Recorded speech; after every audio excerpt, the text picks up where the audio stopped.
and their perspective on mechanization. Again, they're very scarred by World War I. They don't want to go to the continent again.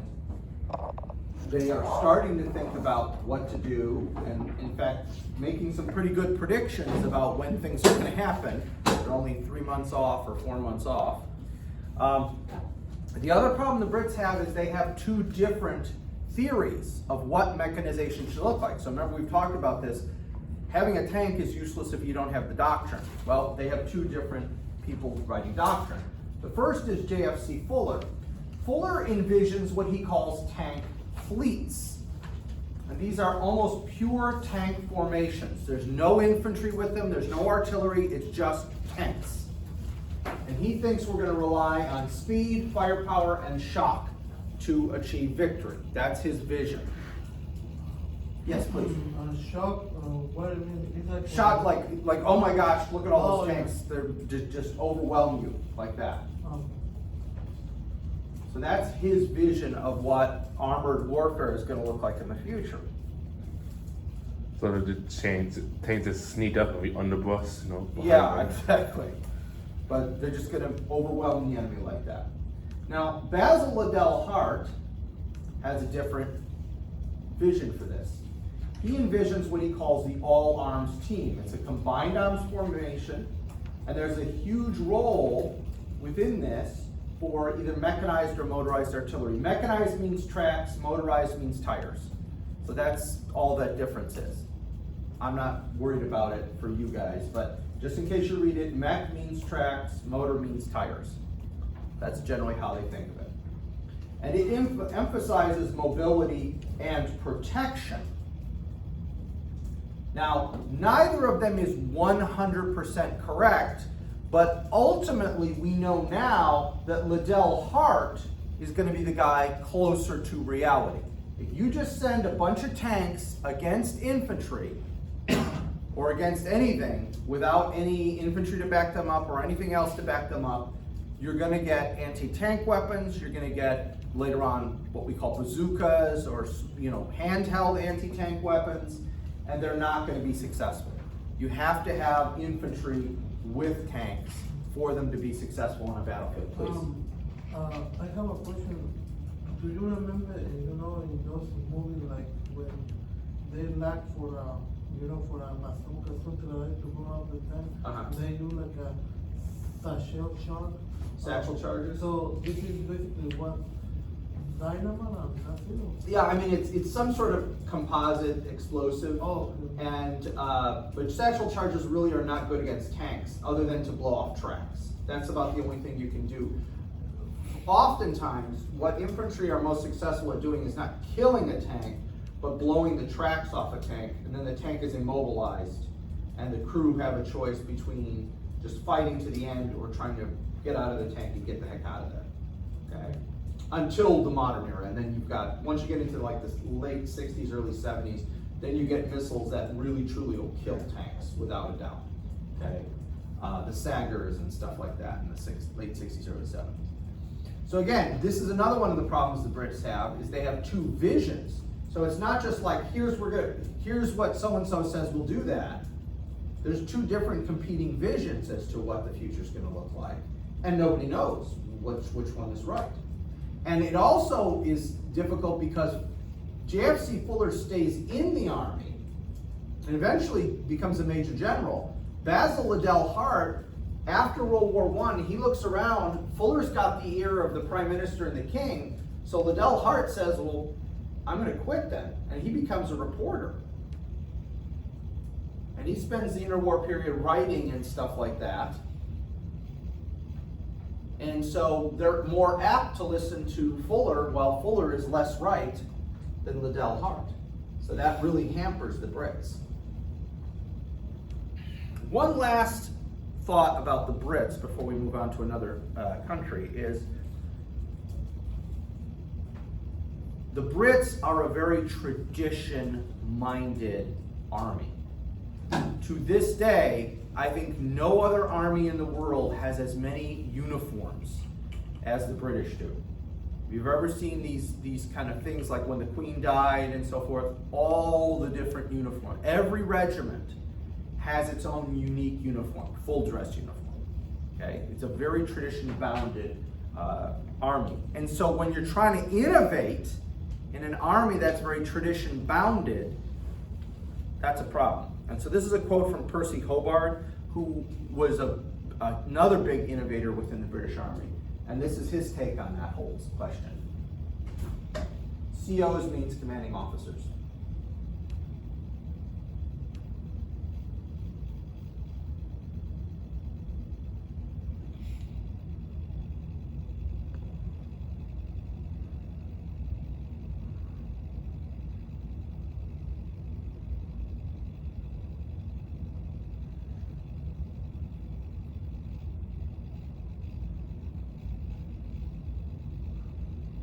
So, again, in an army that's very tradition bound, these guys who are old cavalry officers, and they're being told, no, you're getting rid of your horses, you're getting tanks instead, it's not what they're interested in. That's not what they want to do. They want to keep with their traditions, even though their traditions by this point are suicide. Because that's about the only thing you're going to get by riding a horse into combat in World War II, with some exceptions. So, that's the Brits. Let's turn to the French. Now, as I mentioned when we were talking about World War I, the French have never recovered from World War I. And I will, in this few slides here, explain why the French have still never recovered from World War I. But one of the main lessons that the French learned from World War I is firepower kills. The overwhelming majority of people killed or wounded in World War I, it's not machine guns, it's artillery. Yeah. Artillery is the big killer in World War I. And so that is in the back of the French mind during the entire interwar period. But they've got another problem. They don't just know that firepower kills, and that's important. They've got a demographic problem. And again, France has never recovered from this demographic problem. So, what am I talking about? This is the demographic curve of an industrialized nation, okay? So, the way this works is this is birth, this is natural death, and you have males on one side, females on the other, so you got a whole bunch of people born, and then over time, people die. And you notice, on average, women outlive men slightly. Okay, so that's the demographic curve of an industrialized nation. This is the demographic curve of a developing nation. Okay, so you still have lots of kids born, but you have this huge dip very early on. What is this huge dip from? No, we're going to get to them in a second. Disease. Child, you know, death. Child mortality. Child mortality, yes. Okay, so you get a lot of kids born, but you get a lot of people don't make it out of childhood. They die of various diseases while in childhood. And then after that, it's generally a gradual, gradual progression. The age is shorter than in a developed nation, and again, women outlive men slightly. Okay, now, this is the demographic curve of France in 1918. What's this bump? A generation long. World War I. Exactly. This is the generation they lost in World War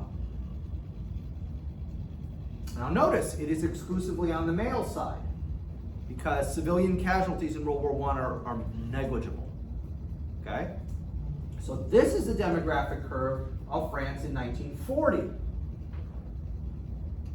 So what's this top bump? World War I. That's World War I, because these guys have aged up. What are these two bumps on this side? World War II. Okay, well, no, not yet. This is 1940. So what are these two bumps that are equal female and male? The Spanish group? Nope. No. The children of the first, the veterans of World War I. The children they didn't have. These guys' children. These guys weren't here to reproduce, so you have an equal missing number of males and females. And by the way, fast forward that to 1960, And these two are up here, and there's two more bumps.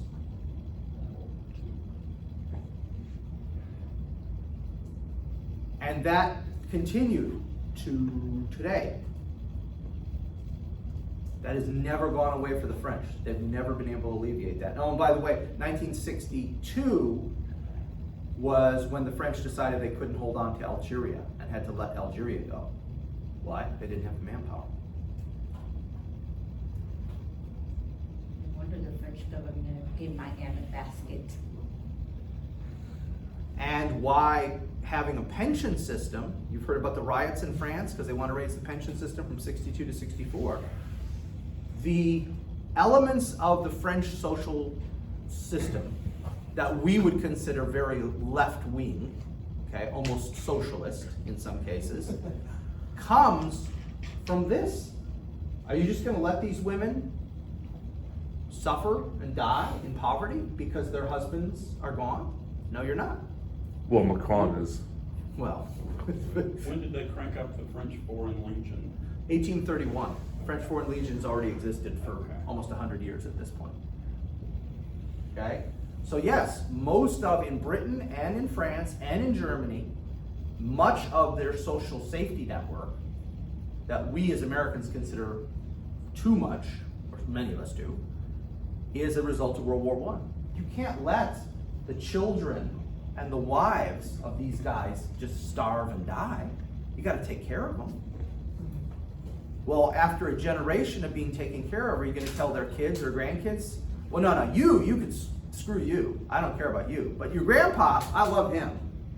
Well, no, once you implement, it's like governments. Once governments implement a program, it's almost impossible to kill it. Yeah. I mean, you remember this famous, there was a tax implemented during the Spanish-American War on telephones. Okay, this is true. You can look this up. There was a tax implemented on telephones during the Spanish-American War at a time when like 1% of Americans had telephones and it was only the rich. They didn't repeal that tax until after 1994.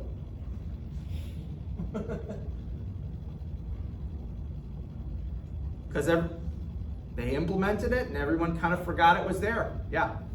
So it took 96 years to repeal that tax. By which point everybody was paying the tax because in the 90s still people had landlines. Okay, so it would kind of be pointless now because very few people have landlines. But so this demographic problem has haunted France forever. France has never recovered from this demographic issue. And as a result of this demographic issue, they started importing people from other parts of the empire because they were short manpower. And today, France has 10% of its population who are generally North African, but some are from other parts of the old French Empire. And they've never either been able to or been allowed to assimilate, depending on, I don't know, I'm not French, so I've heard two different perspectives on this, assimilate into the culture. And so 10% of the population lives in France, has lived in France perhaps for generations, but doesn't feel like they're French. Either because they weren't welcomed in or because they chose not to. Again, I'm not French, I'm not going to make a decision. Depends on the region of France that you live in. That too, yeah. So, France has never recovered from World War I, demographically. Now, if you remember that first thing I showed you, which is firepower kills, we then need to talk about the Maginot Line. The Maginot Line is made fun of constantly. Americans, Brits, everybody who isn't French makes fun of the Maginot Line. Oh, you guys are so dumb, you build this giant fortification and it didn't work. No, absolutely wrong. It worked. It worked perfectly. Because for one time it didn't work, here's a problem. Well, no, hang on. It worked perfectly. The point of the Maginot Line is, I don't have enough men to create a big army like I had in World War I, because those guys got killed and their kids didn't get born. So what I'm going to do is build the best trench system ever. Not just dirt and sandbags and wooden slats to hold in the dirt, steel and concrete. train track, between the. Yeah, absolutely, okay? And, Electricity. exactly, so I'll only need a fraction of the number of men to occupy this line as I would if they were a field army. Only need a fraction, and guys who are not as healthy can serve in the Maginot Line. So their standard of what makes you qualified enough to be in the army gets lowered because you can be overweight, you can be disabled in some way, because you're sitting inside a concrete pillbox. No one's asking you to run around. Heck, they have an electrified train system that runs through much of this Maginot Line. Please. Did they up the age Yes. of the service? Yep. The heavy machine was at that time, you can shoot things like. Exactly. Yeah. Yeah.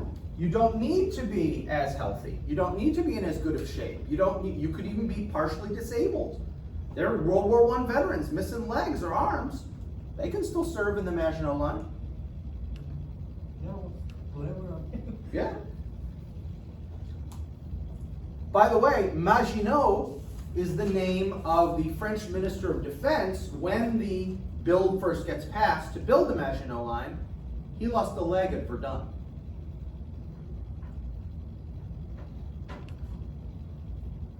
And when World War II happens, the Maginot Line is never breached from the front. The Maginot Line is breached from the rear when the Germans go through the Ardennes. I didn't think about that one. Nope. She's on a massive oversight.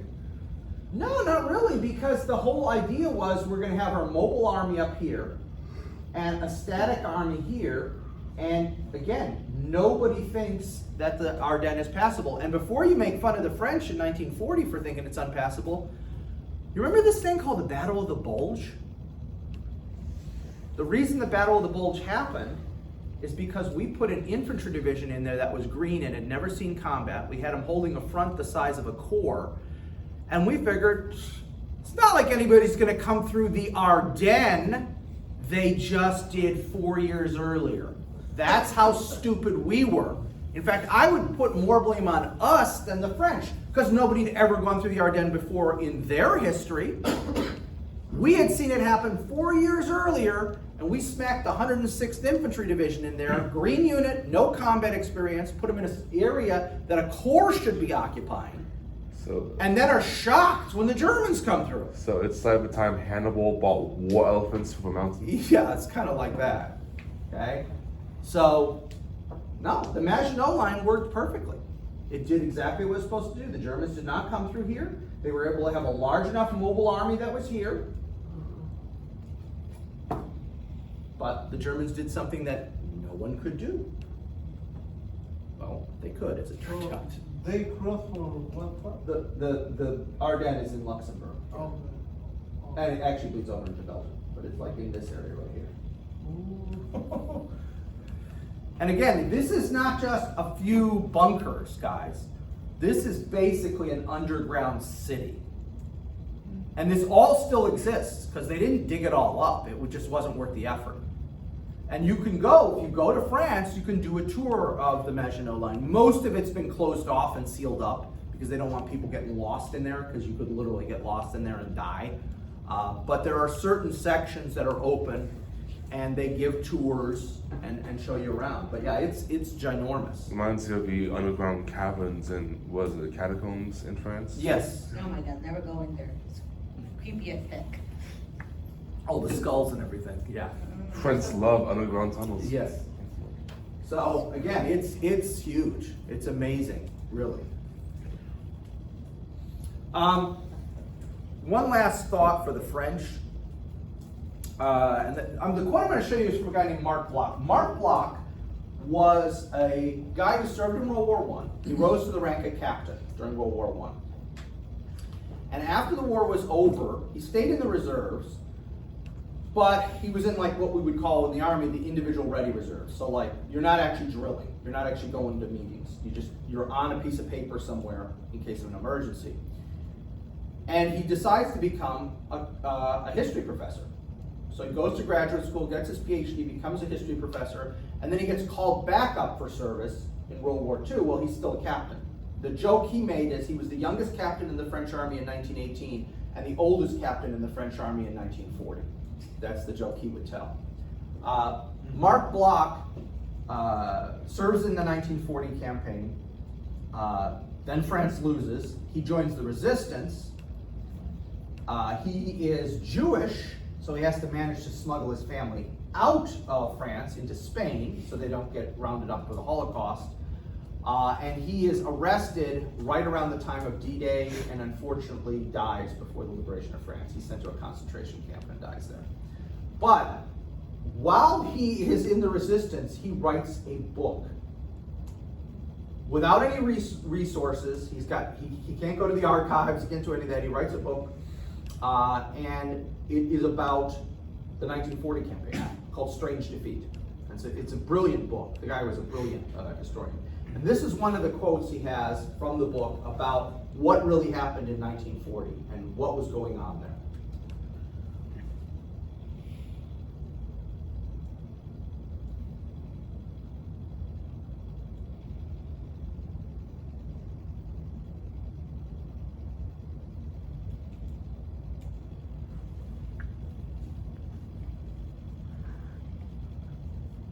But he makes the argument, it's not tanks, it's not aircraft. The thing that wins World War II for the Germans is a mindset where speed is the key element. And I think in the whole, he's right. Because the Germans really do have a different idea of what they're supposed to be doing. When we talk about the 1940 campaign, I'll show you more examples of why I think Bloch is absolutely right. Anyway, let's talk about the Germans.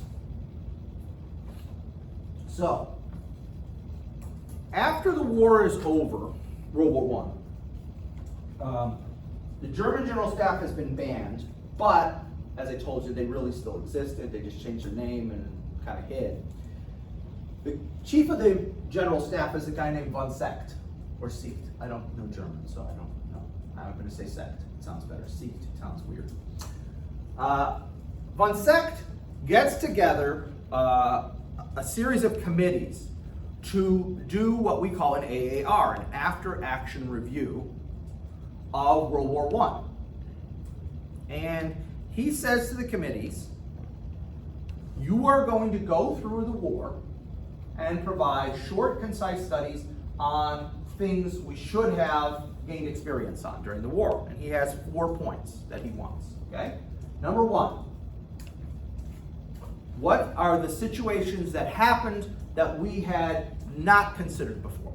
So what are the things that happened during World War I that we had never considered before? Secondly, how effective were we with dealing with these situations? So we hadn't thought about them before. Did we do a good job? Kind of figuring out how to solve the problem, as it were.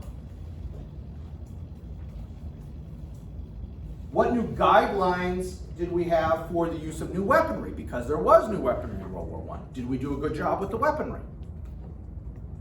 And lastly, what problems occurred during the war that we never found a solution for? Okay? So, what new stuff happened that we hadn't planned for? How do we deal with those new things? How do we deal with new weaponry?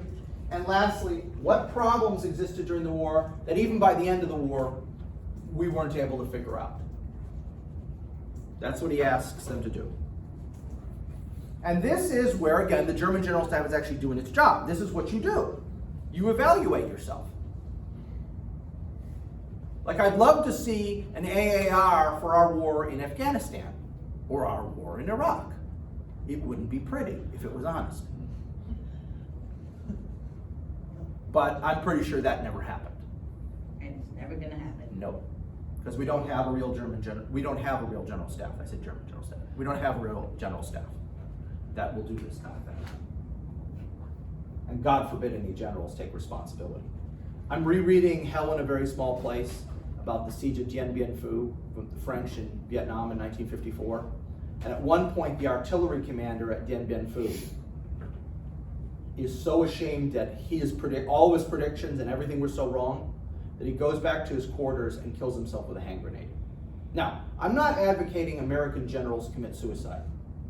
Okay? I'm not advocating that. However, I'd like to see some American generals resign their commissions and take responsibility for their actions.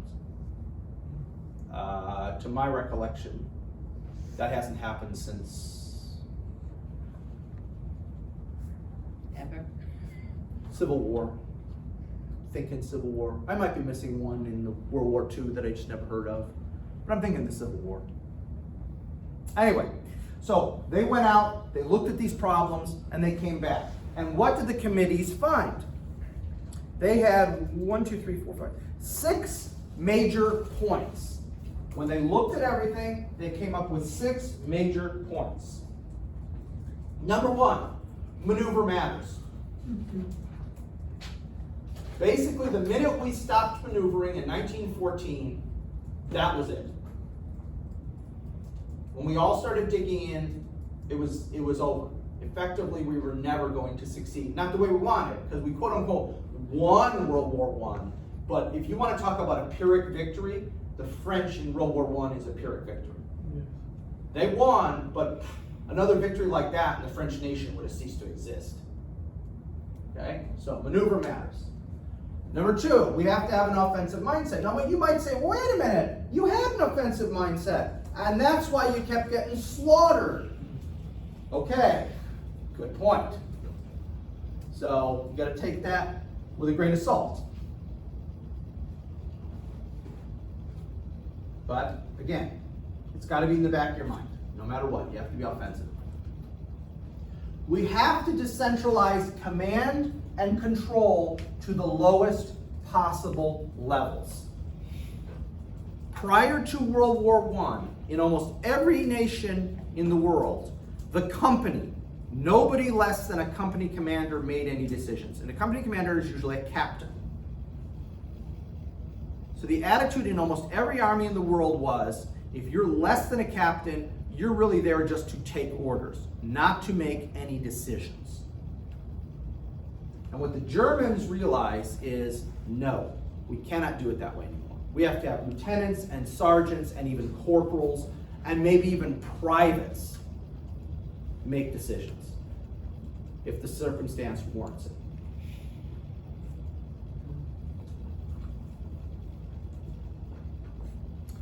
Officers and non-commissioned officers have to use their judgment and be decision makers, which is kind of just elaborating on the previous bullet.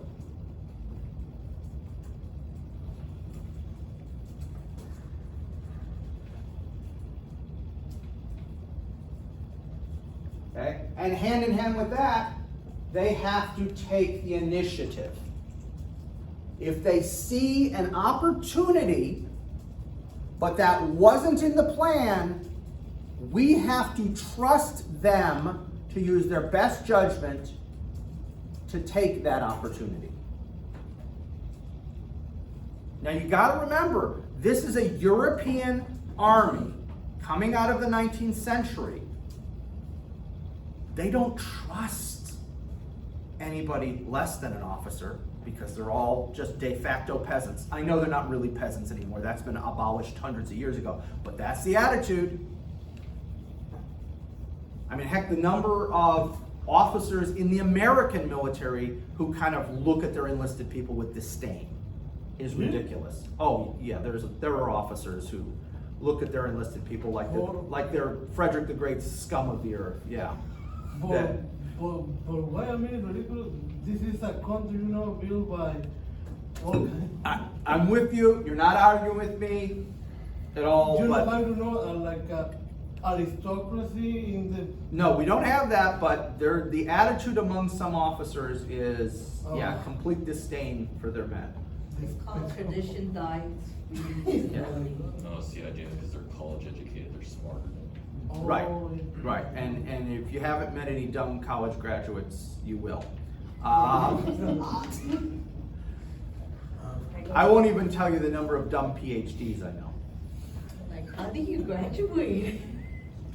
Hey, C's dead degrees. Yes.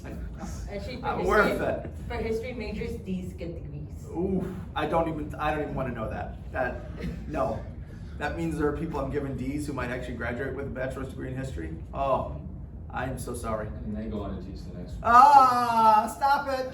La la la la. Don't la, worry. La. I can't hear Hey, you. hey, I can't hear hey, you. Relax. That's what Chat GPT's for. Oh And gosh. then to get your teacher certificate, you need at least a C minus to pass. Okay, you guys are. Do you want me to go like drink myself into oblivion tonight? Come on, stop it. And they tell You're- like his other favorite professor, Mr. Diakowski, who passed them. And all the great times they had. Oh, you guys, you're so cruel. You're so cruel. Well, life, my dude. But yes, this is what we're dealing with. We're dealing with an era in which all European officers look down on their men. Yes. I know this question is kind of like an off, but the communists, the Soviet Union, they say, the officers say that the soldiers in that No, their situation's a little different. But you gotta understand, the Soviet army in the 20s, what most people don't realize is the communists quickly realized they don't know how to lead an army for real. Hashtag purge. And so, first thing they do is start finding all the old Tsarist officers and say, They didn't kill all of them? you would think, but initially they grab all these guys and they say, you just joined the Red Army. And if these guys say no, they say, would you like your family to survive till tomorrow? Okay then. And so an awful lot is, now, they will get purged in the 1930s purges. Almost all of those guys are gone before World War II. There are a few exceptions, but almost all of those guys are gone before World War II. But in the 20s, they rely really heavily on old Tsarist officers because the communists, remember the communists even had anarchic elements within the communist element. Well, anarchists leading that's oxymoronic. The whole thing about an anarchist is you don't believe in any order, any government, anything. So, yeah. One last bullet here. Officers and NCOs must know the doctrine and train on the doctrine. None of this wing it? No more wing it? The guys who are absolute best with wing it are us. We're the best with wing it. And then if we don't know what we're doing, they can't. That's one of the jokes, yeah. Fake it till you Don't make it. bother reading the American doctrine. The Americans haven't read it themselves. Yeah. We're better at that now, obviously, but I think the great strength of the American military is our improvisational nature. Fake it till you make it, my dude. So if the manual doesn't work, Americans are very good about saying, well, screw this, we'll try something else. Okay? So this is the committee findings, okay, that the Germans come up with. And this is all, I mean, you look at World War I, yeah, I mean, this is what they need. If you want to break it down even further, because remember, the military is all about pithy things, like, here are your 4 things you got to remember, here are your 10 things. I mean, I had laminated cards in my pockets for, all these different things that I was supposed to be carrying at all times, or the soldier's creed, or that crap. Anyway, they break it down even further. So you want an even dumber down version? 4. Just 4 things. Number 1, exploitation. If you see an opportunity, exploit it. Number 2, speed. You're never walking, you're always running. Okay? That's just the simple way of saying it, but you know what I mean. Leadership from the front. Now that means first that officers should be leading from the front, but if the officer's not there, then the NCO who's there should be leading. And if the NCO is not there, then an individual private should be taking that initiative. And lastly, combined arms. The German army is a combined arms army. I mean, remember, they're the guys who perfected modern infantry tactics. And so all they're doing is taking stormtroop tactics, adding artillery, adding tanks. I mean, that's what Blitzkrieg is. It's just combining those infantry tactics with tanks, artillery, and some aircraft too, if you can get them. And, you know, there's your proto blitzkrieg, whatever you want to call it. Now remember though, the Germans weren't allowed to have a whole bunch of stuff. They couldn't have tanks, they couldn't have submarines, they couldn't have any of that. That's not a problem. If you are an adaptive military, you can figure out a way around that. Don't have tanks, but you want to train your troops on how to fight with or against tanks? There you go. We have these. They're called Vismods. They have, you know, they really want Yeah. to. At NTC, at the National Training Center at Fort Irwin, and I assume at 29 Palms as well, they have, you want to have in the old days it was Soviet, okay, you wanted something to look like Soviet, and you didn't have Soviet stuff, you took an American vehicle and you did this sort of thing to it, to make it look like a Soviet vehicle, back in the bad old days of the Cold War. Or I'm not sure, I know they did mock-ups of villages. That was one of the things they did at NTC for a while. Did you have any experience with that? Marines used abandoned army vehicles that were recovered after the Chosin Reservoir. Okay. In fact, the running story is the Army asked for them back, and the Marines said, "What vehicles?" And when they came out to look for it, they found tank hulls that had been shot up. And the Marines asked, "Do you still want them back?" Yeah, that sounds like something that would happen. Okay, but again, this is about training. This is about getting you used to things. We can do this. We're not going into combat with this. No. We're training you. And a last thought, this is from General von Secht.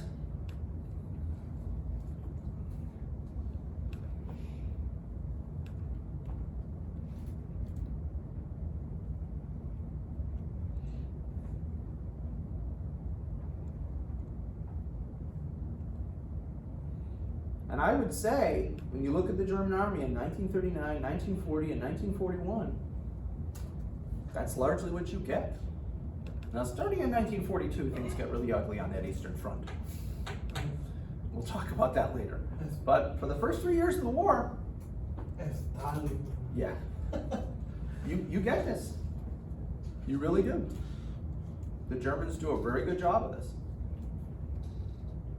So, speaking of that Eastern Front, let's talk about the Soviets. Now, remember, they first have the revolution, then they have a civil war, then they have a war against Poland, then they have to police up their internal things. So really, not until about 1924 is anything even vaguely stable in the Soviet Union. And then between 24 and 28, Joe Stalin is condensing his power, so you still got more stuff going on. So really, it's not until 1928 that truly things have stabilized. And the Soviets actually have some brilliant guys, okay? Michael Tukhachevsky being the single smartest guy they have. And Michael Tukhachevsky Tukhachevsky goes ahead and comes up with his version of Blitzkrieg, and it's called Deep Battle. Okay?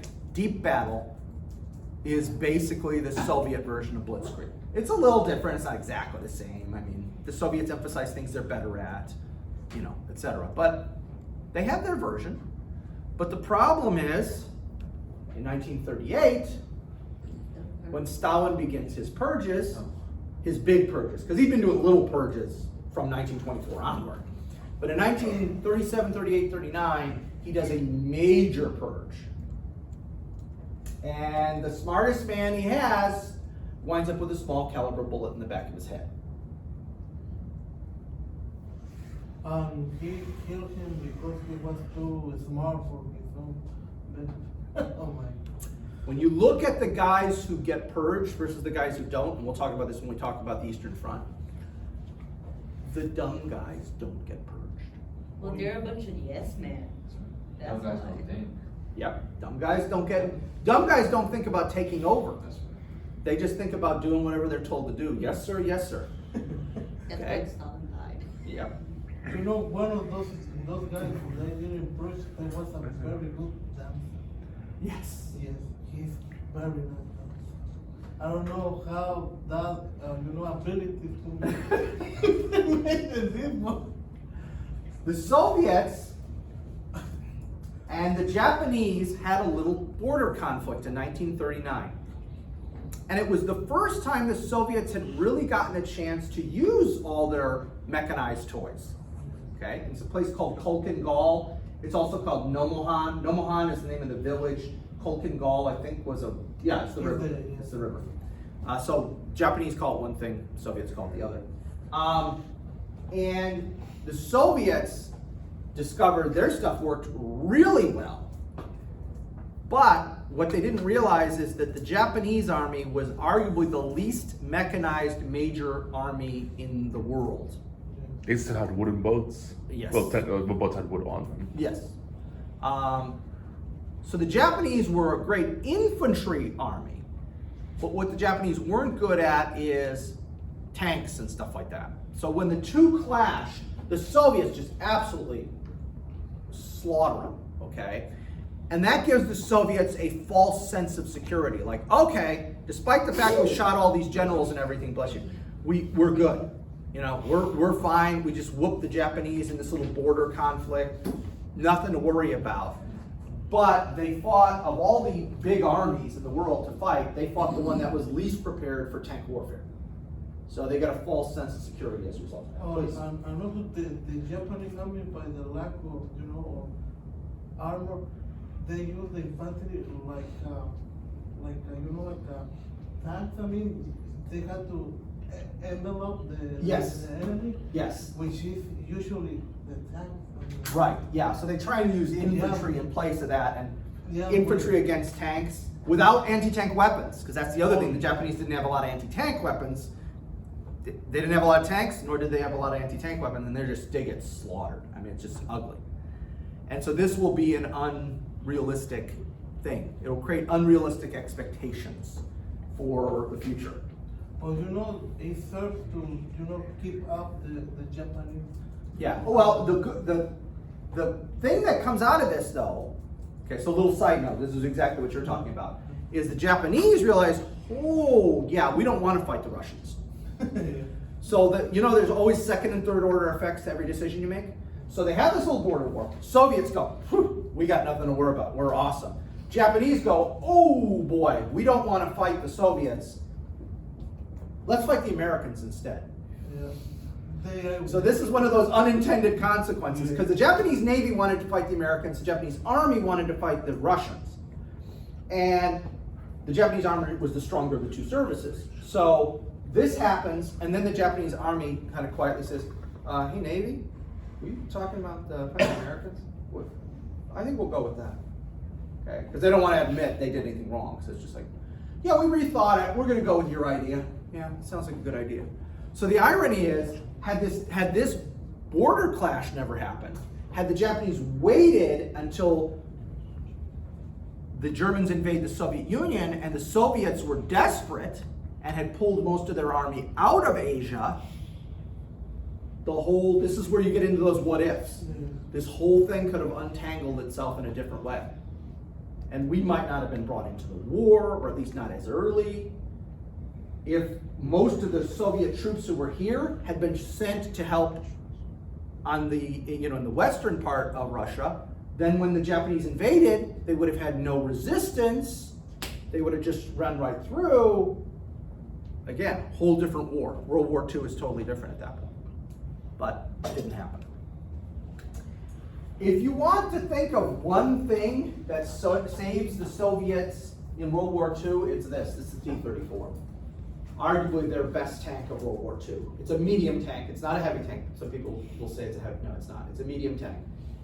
It is an extremely well-designed, easy to repair.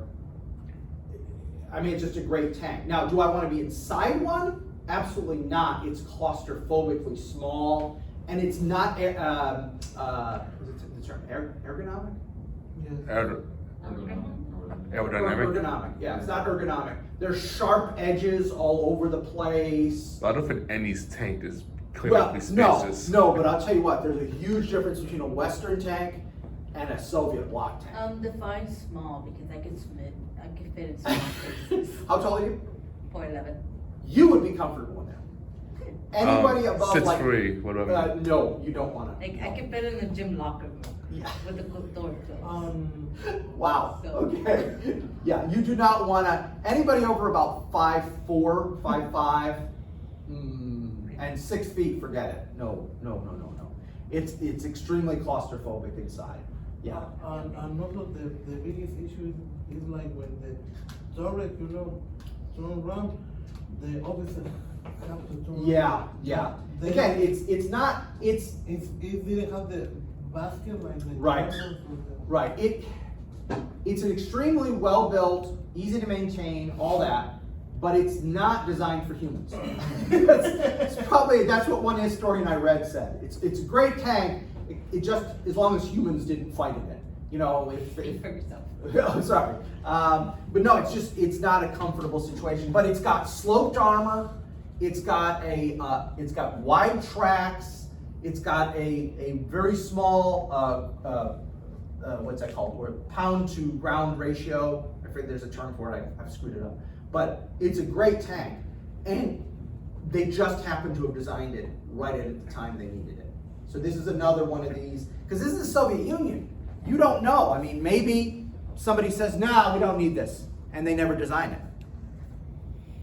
And that is one of the things that absolutely saves them on the Eastern Front. Is the T-34 is just a phenomenal tank for what they need when they need it. So what about T1 through 33? Well, some of those were light tanks, like the T-26, I think was a light tank, but no, this was what they needed at the time, and it's just dumb luck more than anything. So let's look at us, the United States.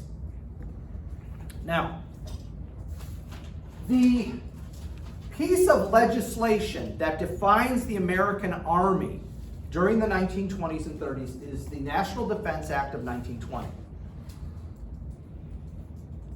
Okay, so let's break this down. For the regular Army, the guys who do this every day, this establishes the Air Corps as a permanent branch. During World War I, there was the Air Service. It wasn't permanent, it was a temporary thing. It establishes the Chemical Warfare Corps, which we just simply call the Chemical Corps today, and the Finance Corps, which, though incredibly tiny, is still an essential element. When you've got millions of people you need to pay, you need people with accounting degrees and that sort of thing to write the checks, okay? It also abolishes the Tank Corps, which had been established during World War I, and all of the tanks go to the infantry. Now, why do the tanks go to the infantry and not the cavalry? Well, remember what a World War I tank is like. It's got a top speed of maybe 4 miles an hour, okay? Downhill with the wind at its back. So when they look at those tanks, they go, you know what, that's perfect. An infantryman could just walk alongside the tank as the tank goes, and then if they encounter an anti-tank weapon, the infantry disables the anti-tank weapon, but if they encounter a machine gun, the tank deals with the machine gun. It's a perfect symbiotic relationship. That's the attitude. And in the context of the technology at that time, it makes sense. The problem is technology advanced, and this is going to create all kinds of problems down the road. But most of this army spends its time on garrison duty somewhere in the United States, painting rocks, policing up cigarette butts. The Canadians. That's right, we gotta watch out for those sneaky Canadians. Gotta always watch out for those guys. They're too nice. Weren't Canadians like really like savage in World War? Oh no, actually, the Canadians, if you get them riled up enough, yeah, they're not, you don't mess with them. It's always the quiet ones. Yeah, exactly. They're quiet, polite, but you tick them off, yeah. They can be pretty brutal. The Mexican border actually is the fear point for the U.S. Army. Any day now, for over 100 years, guys, it has been American policy that any day now, Mexico is going to collapse, the government's going to collapse, and we're going to have a failed state at our border, and we got to be ready. For over 100 years, we've been doing this, okay? Well, at that time, Mexico was going through a The civil war. Cristeros wars were going on, yeah, so it was ugly, it was ugly. The entire United States Army at this time is 4 infantry and 1 cavalry divisions, but they're only at half strength. So if you figure out what the normal amount of men would be in this, it's literally half that amount. I'm sorry, but from where you were, this, it looks like it's say 4 infantry, means there's just 4 guys there. What's that? He says 4 infantry, so it's just Oh, 4 I'm guys. sorry. Yeah, no, it's 4 infantry divisions and 1 cavalry division, yes. So it really is the equivalent of only about 2.5 divisions. So for reference sake, today we have about 10 1/3 divisions. You have 10 1/3 divisions versus 2.5 divisions. That's kind of the comparison. And also, the 10 1/3 divisions can do way more because of technology changes, obviously. And the cavalry division, how many, It's horses. So this is still horses. Yeah. Okay, so they have like 500? Let's see, a cavalry division's authorized strength was around 10,000, so there's probably about 5,000 guys in this division. Oh. Yeah. So that's the regular army. What about the National Guard? Well, the National Guard is our ready reserve at this time. That's all we got. And it's important to remember that in those days, until the early 60s, you did not in the Guard drill 1 weekend a month, you drilled 1 night a week. So the way it would work is like Tuesday night from 6 to 10, you showed up at the National Guard Armory, wherever you lived, and you drilled for 4 hours in the evening. How much actual drilling do you think these guys did, having just worked from, like 6 a.m. or whatever? How much drilling do you think these guys did that one weeknight a week? Probably not much. Not much. Like 37 minutes max. Not even. Basically, I think the NCOs and the officers either did paperwork or played cards, and the privates got marched around by one of the junior NCOs. Oh.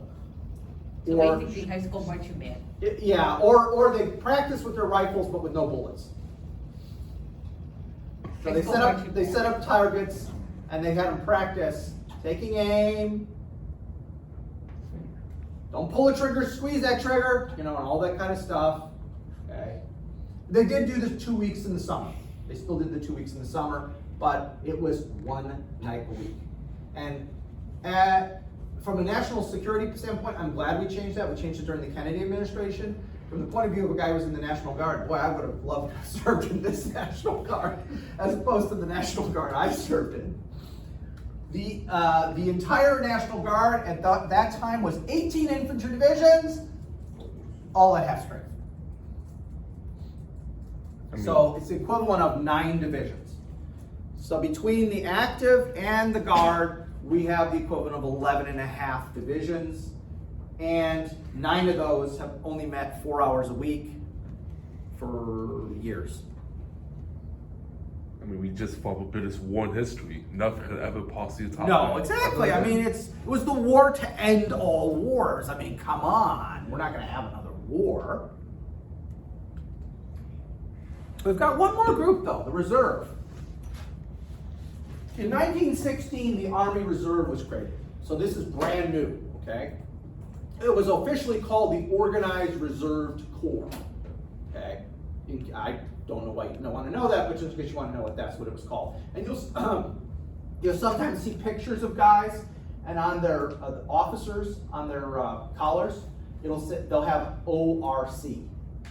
And so if you see a picture of a guy with ORC, what the heck is Organized Reserve Corps? So these are the Army Reserves. That's what they called them in those days. The Organized Reserve Corps was what we did with the 106,000 guys who between 1920 and 1940 graduated from ROTC with commissions. Because the Army is so small, we don't need those guys on active duty. So you got, one of the things you got to understand in those days is all the land grant colleges, and a bunch that weren't even land grant colleges, you had, as a male, you had to attend the first 2 years of ROTC. You didn't have a choice. If you were at a land-grant institution. Now, you didn't have to go for the last 2 years, you didn't have to get a commission, but you had to attend the first 2 years of ROTC. And what happened is, a whole bunch of guys who would never have thought about the military attended the first 2 years of ROTC and go, this is kind of neat. I kind of like this. And so they would attend the last 2 years, they'd get commissioned, and then that was kind of it. They would get commissioned, you know, and their parents would come and pin their gold bars on their shoulders, and everybody'd have a picture, and it'd be cool. And then they'd go and live a civilian life. And a couple months after graduation, they'd get a letter in the mail, and the letter would say something like, Dear Second Lieutenant Bielikowski, in the event of a national emergency, you are assigned to the 399th Infantry Regiment of the 99th Infantry Division, headquartered at Fort Des Moines, Iowa. Okay? And so, and thank you, respectfully, Major Appleback. Okay? And so you would take that letter and you put it in all your important paperwork, and that was, and that was probably the last you do with it, yeah. Now, if you wanted to take correspondence courses, there were correspondence courses you could get, and you could get promoted because of that. You take certain correspondence courses, and eventually, if you completed enough things, you were allowed to get promoted and stuff like that. But we got all these guys, we got to do something with them. So we create 27 infantry divisions to put these guys in. In almost all cases, not all, but in almost all cases, all that division consisted of was a headquarters somewhere. And that was it. Everybody else was on paper. So Fort Des Moines, Iowa, had the headquarters of the, and I'm just making up a number, the 99th Infantry Division, all right? So there's some old lieutenant colonel who the Army doesn't have anything to do with, and he's appointed the commander. He's a lieutenant colonel. Remember, you're supposed to be a major general. He's appointed the commander of the 99th Infantry Division, and he's got a staff of like 10 guys, and he and those 10 guys are there at Fort Des Moines with file cabinets full of names of all the officers that are assigned to his division, and in case of a national emergency, they just pull those out and start sending letters or telegrams, whatever they did, to say, hey, show up at Fort Des Moines. You're still in the reserves, okay? And that's what we had, okay? Yes, sir. And that was from 1920 to 1940? Yes. And they start mobilizing these guys in 1940. Those never happened like a funny mistake, like, you know, the HQ were like a restaurant or something, like a library? No, they usually had a separate building all to themselves, okay, yeah. But it was pretty humble, let's put it that way. For a division headquarters, it was pretty humble. That's the Army of the 1920s and 30s. That's what it looks like, okay? So, these 27 divisions never made like a drill, like a... Once in a while, they would try to. The problem was, the intent was, we've got all the officers on the rolls, so then we're gonna draft a bunch of civilians, and this is like a skeleton. And then we're just gonna pour in all those civilians, and then all of a sudden the skeleton's gonna become a body. Well, you've got all these guys who have no experience, these officers. You have 0 non-commissioned officers. There were a few, but by and large, sorry, thought I had the thing turned off. So, yeah, the idea, when they're called up during World War II, they discover they basically almost have to start from scratch. So they call them up, and on paper, the 99th Division is now on active duty. But when then they start sending the letters out to all these guys, they find some of them are dead, some of them are fat, some of them are in jail, some of them are, you know. So only a fraction of these guys actually can be called up and used, and it's most of the recent graduates. It's the guys who graduate in the late 30s, most of those guys. And so it doesn't work quite the way we thought. Is it better than nothing? Yes. Is it as good as we would like? No. That's probably the best way I could describe it. Now remember that whole thing about the tanks belonging to the infantry? Well again, as I said, you gotta remember what a World War I tank is. That is the FT-17, okay? That is a small 2-man tank. You got a driver up here and a gunner back here. And it has a top speed of maybe 4 miles an hour. It's not very impressive. That's the light. Yes, that is a light tank. Some of them have a very small cannon. I think it's like a 20 millimeter. Some of them have a machine gun. It depended on the model. Some more had one, some had other. The other model of tank we have in the early 20s is this ginormous thing. I wish there was a guy standing next to it so you get this to see how. 8-man crew. Okay? I think they're either called the Mark 6 or 7. It's a British tank that we copied. The British called it either Mark 6 or Mark 7. I can't remember off the top of my head if it's 6 or 7. Slow again. It's drastically underpowered. The engine they have in here is nowhere near big enough to run this behemoth. So just to give you an idea, that's the crew hatch. So a human being would be about this tall. An average man of the time would be about this tall. So that gives you an idea of the scale. It's ginormous. Again, slow, just plodding. So when you look at these tanks, you go, okay, giving them to the infantry makes sense. But again, it doesn't, what's going to happen in the future? And here's another thing to think about. The cavalry, who are the natural people to give mechanized warfare, because they move, they're used to moving fast. Cavalry actually don't want tanks, not these. They look at these and go, my horse is better than this, okay? And let me show you a photo, okay? And ask you a question, can a tank do this more than once? No. That horse is fine. A trained cavalry horse with a trained rider can go down a slope that steep and not be injured at the bottom. But can a horse do this? And a tank can do that one time. But at the bottom of the hill, that tank is a pile of junk. It's not going to be able to survive. And that's how things go until 1928. And in 1928, things change. A new tank is unveiled, the model 1928 Christie tank.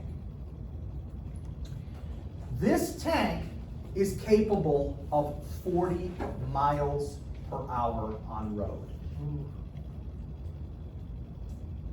Not out in the fields, but on road, it's capable of 40 miles per hour. And when the inventor of this tank, J. Walter Christie, okay, J, Walter Christie, when he unveils this tank, they bring in Fox Movie Tone News, so you can actually find, I think on YouTube, footage of this tank leaping at like 40 miles an hour, leaping barriers and all this kind of stuff, and it's phenomenal and it's great. And George Patton is one of the 2 men sent to look at this tank and say, is this a bunch of BS? Is this just publicity stunt? Or is this real? And Patton comes back and says, oh yeah, it's real. We need it.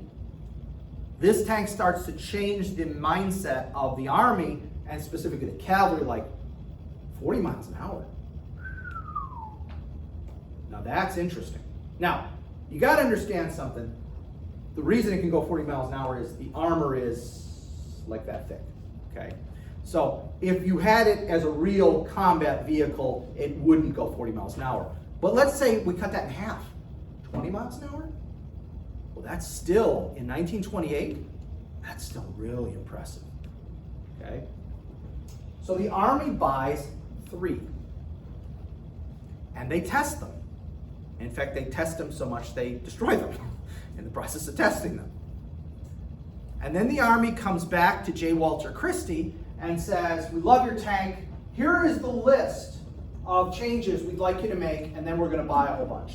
And Christie says, no. No, my tank is perfect. My tank is perfect. Okay, let me give you some advice in case you ever work for a corporation that tries to sell things to the United States government. You never say that. You say, oh yes, absolutely we can make these changes. And you make sure it's in the contract that it jacks the price up as high as you can go. okay? But Christie is a mechanical genius and a bit of a crank. So he says, no, my tank is perfect. I'm not changing it. And you can imagine the frustration of guys like Patton who are going, I want this thing. Come on, just fix it and I'll buy it. No. No. Well, I mean, It's perfect. just look the size of the tower. Yeah, I mean, there's issues. There's issues. I mean, And J. Walter Christie, no joke, this is going to sound like a stereotype, dies penniless. Because this company winds up having to go bankrupt because he can't sell them to the Army. And when his company goes bankrupt and all of his patents are sold at auction, the suspension system is bought by another country. This is just trivia, but anybody know what country bought the suspension system? Soviets. The Soviet Union. And the Christie suspension system will be the standard Soviet suspension system on the T-34 and every major Soviet tank until the T-55, I think. I think that's the last one that still has the Christie suspension system.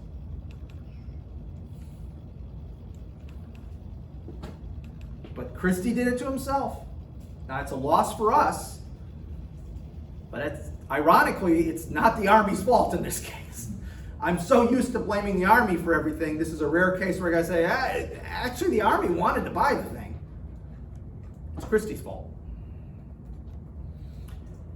Now, again, this changed everybody's mind. Not everybody, most people's mind. And most people, especially in the cavalry, start going, this tank thing might be real. We might be able to do this. And so as we move into the 30s, the cavalry will start buying tanks. But wait a minute, you're not allowed to own tanks legally. Cavalry says, we got a solution to that. The cavalry starts buying combat cars. Would you like to see a combat car from the 1930s? There's a combat car from the 1930s. What does that look like? Like a tank. In fact, the Army buys the exact same tanks the infantry does. But on the purchasing orders, they listed as combat cars, and the company they buy it from, on their sales receipts, list them as combat cars. And there's an instance in which the infantry starts pitching a fit about, you guys are violating the law. And the Army produces the sales receipts and says, no, here's theirs. Here's our purchasing order. Here's their receipt. They both say combat cars. I don't know what you're talking about. Loophole. And so the cavalry buys combat cars to try and get ready. Now, when World War II begins, there is a myth that we are completely unprepared for World War II. Well, it's kind of a half myth. Let's put it that way, it's a half myth. Depends, which war do you mean? The war everybody else starts in 1939 or the war we start in 1941? Because those are two different kind of images. So in 1939, that is the entire United States Army, 190,000 guys, and that includes the Army Air Force. So a good chunk of that 190 are Army Air Force. So in the context of 1939, yes, we are definitely not prepared for World War II. No debate on that, okay? We are not prepared. But in August 1940, we mobilized the Guard and the Reserves, so that's another 300,000 guys. And then in September 1940, we began the first peacetime draft in American history, officially called the Selective Service System. Okay, so we begin the first peacetime draft in American history in September 1940.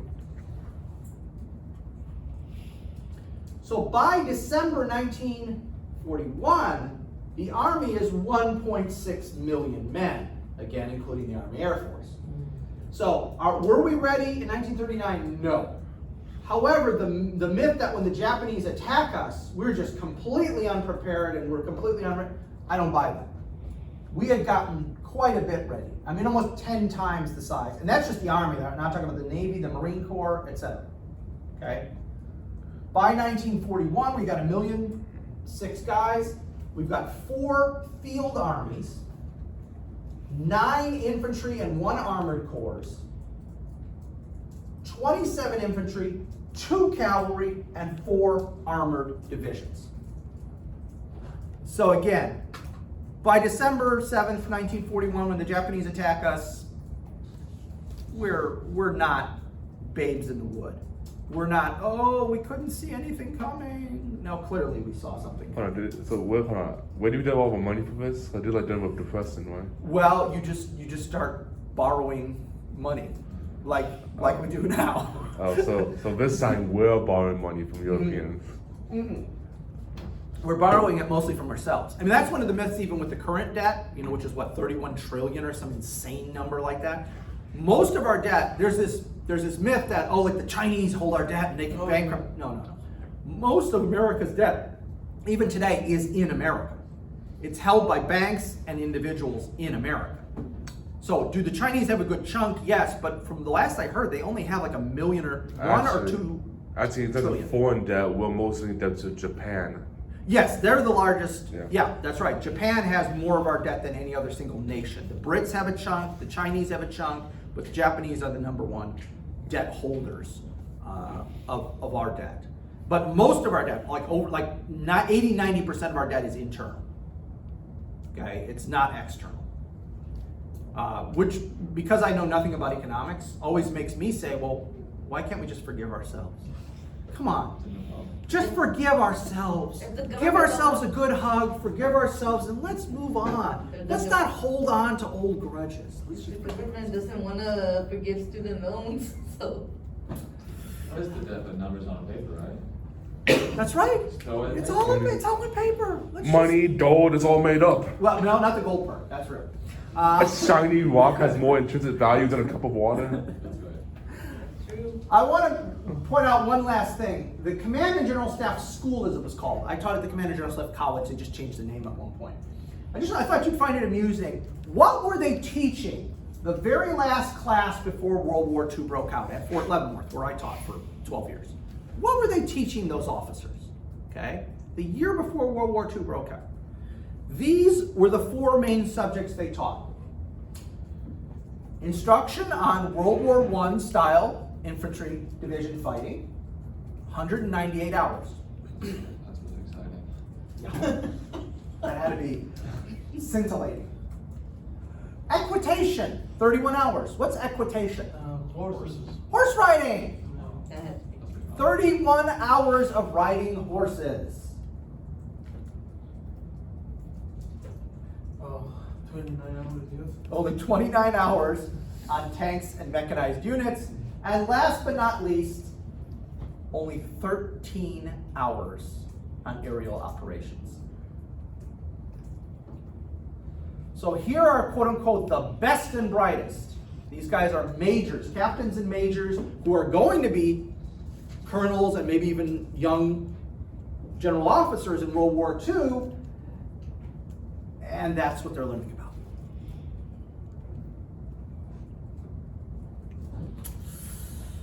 Yeah, we weren't necessarily preparing them for what they were actually going to face. In 1929 now. No. And I want to end with a quote from Colonel Alan Millett. Colonel Alan Millett he's retired now, was a professor at Ohio State University for like 50 years. He was also a Marine Reserve colonel.